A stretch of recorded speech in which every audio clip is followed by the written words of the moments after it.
রহিম, আজকে আমি কথা বলবো। আজকে বয়রাপরানপুর কৃষি কল্যাণ নার্সারির প্রজেক্ট থেকে পেঁপেগুলো নিয়ে যাচ্ছে, পাকা পেঁপে নিয়ে যাচ্ছে। আজকে আমি কথা বলবো ব্যাপারীদের সাথে, যে অনেকে প্রশ্ন করে থাকে পেঁপেতে আপনার মেডিসিন ব্যবহার করা হয়। এই মেডিসিন ব্যবহার করা হয় কিনা সেটি আপনাদেরকে জানাবো। আজকে আপনাদেরকে দেখাবো যে আপনার ঢাকা শহর থেকে যারা ব্যাপারী আছে আমাদের পেঁপে নেওয়ার জন্য, অনেকেই প্রশ্ন করে থাকে যে এই পেঁপে যখন নিয়ে যাওয়া হয় তখন এটাতে মেডিসিন ব্যবহার করা হয়। আজকে আমি ব্যাপারীর সাথে কথা বলবো, আসলে কিটা মেডিসিন ব্যবহার করা হয় কিনা। ওয়ালাইকুম সালাম রহমতুল্লাহি ওয়া বারাকাতুহু।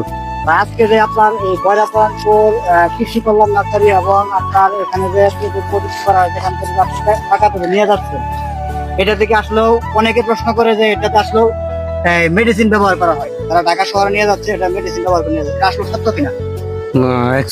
আসলে কথা হলো কি, পেঁপের মধ্যে কোনো মেডিসিন চলে না। পেঁপের মধ্যে যদি কোনো মেডিসিন চলতো তাহলে মনে করেন এই বাগানে পেঁপে 400 500 মন কাঁচা পেঁপে বেচতো না, তাহলে পাকায় বেচতো, মেডিসিন দিয়ে পাকায় বেচতো। এগুলা অনেক ধরনের মতামত, অনেক ধরনের মন্তব্য করে যে পেঁপের মধ্যে মেডিসিন দিয়ে পেঁপে পাকা, কিন্তু পেঁপের মধ্যে কোনো মেডিসিন চলে না, আর পেঁপের মধ্যে কোনো মেডিসিন দেওয়া যায় না। পেঁপের ওয়েটটা হয়েছে, চামড়াটা হয়েছে পাতলা, এর মধ্যে কোনো মেডিসিন চলে না। এই যে পেপার করতেছি, পেপার থেকেই পাকা হয়ে যাবো। আর আমরা পেঁপে তুলি সব শির পাকা পেঁপে।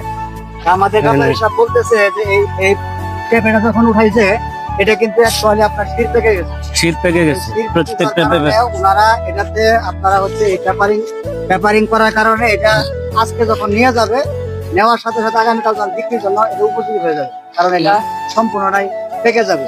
এ আসলে যারা আমরা বলে থাকি যে পেঁপে যারা ক্রয় করেন, আমি ক্রেতাদের উদ্দেশ্যে বলতে চাই, আপনার পেঁপেতে কোনো ধরনের মেডিসিন ব্যবহার করা হয় না। আপনারা নিশ্চিন্তে নির্বিঘ্নে খেতে পারেন, এতে কোনো সন্দেহ নাই। পেঁপে একটি আসলেও অত্যাধুনিক খাবার। এই খাবারটি আসলেও অনেকেই খেয়ে থাকেন, পছন্দ করে থাকেন। পেঁপের জন্য সবকিছুটাই উপকারী।